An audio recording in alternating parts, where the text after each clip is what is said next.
Mo cheol hu, mo cheol sibh. Pictiúr a hain. I pictiúr a hain feiceann míad fógra crochta ar an mala sa hala I goláiste fódraig. Dar leis an bhógra, beidh an grúpa tradiisiúnta ag cleachta ag amlóin agus tar éis scoile gach luain agus cédaoin, mas mian le héine dul ann. Pictiúr a dó. Sa pictiúr seo feiceann míad an cleachta cheol faoi lán seol tar éis scoile. Tá sé 5 chlog sa tráthnóna.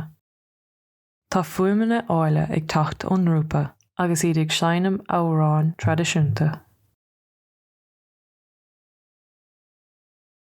Tá Síle agus Seán ar an bhidal, tá Mike ar an bhlút, tá Mára ag seanam na fedóige agus tá an Túsal O'Connell áistúra. Pictiúr a trí. I pictiúr a trí feiceann míad Síle ag seanam na fidle lé féin sa bhaile. Tá sé cleachta go rialta mar tá peirt nua le foghlamacha don ládar gionn. Is léir gur cailíonn daoin bháilta í a bhfuil fé an cheol inti. Pictiúr a 4. Sa chéad lead an pictiúr seo, tá an grúpa tradiisiúnta ag phleá an chúnta. Cheann siad go beobair agus bhain an lucht éisteachta an-tanamhas. Fógraíonn an moltóir go raibh ceithre grúpa tradiisiúnta san áireamh, go raibh siad gléir arás agus go raibh obair mhór déanta chug go léir, ach gur bheidh an bútóir ná coláiste fádraig. Ansin, tá siad ag phleá an chuige. Léann an moltóir amach tarthaí an chomórtais. Tá sé buaite arís ag coláiste fádraig, grúpa féthúlaíd gan éon áras. Pictiúr a 5. Faoi éire, sroiseann an grúpa tradiisiúnta phleá cheol na hÉireann I litir ceannain. Tá an áit dubh le daoine agus tá ceol le chluisiant I nach áit.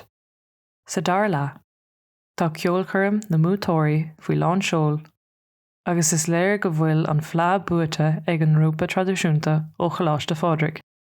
Tá luachár an domhanartha agus bíonn spórt agus sprí iontachacha an oíche sin. Ihe lán le crack agus ceol atá ann, ní cala rá. Pictiúr a 6. Sa pictiúr deireanach tá an grúpa arás sa bhaile I hala na scoile. Feiceann míad an grúpa go léir suas ar an stáitse lena gcuid uirlisí ceol. Tá príomhaide na scoile ann freisin I mbun óráide. Deir sé gur buas stairiúil atá ann don scoil. Mollann sé agus gabhann sé buíochas leis an rúpa a sochta go ibre agus cói brú agus gan tuile muile ligeann sé leo seanam do phobal na scoile. Tugann siad búla bos mór dómh agus bíonn oíche iontach acu.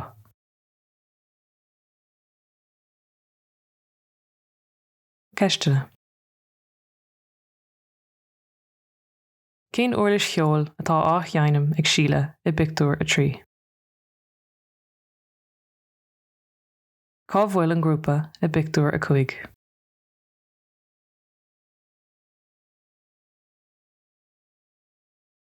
Cén tam a bhfuil an céiliúra sa scoil ar siúl.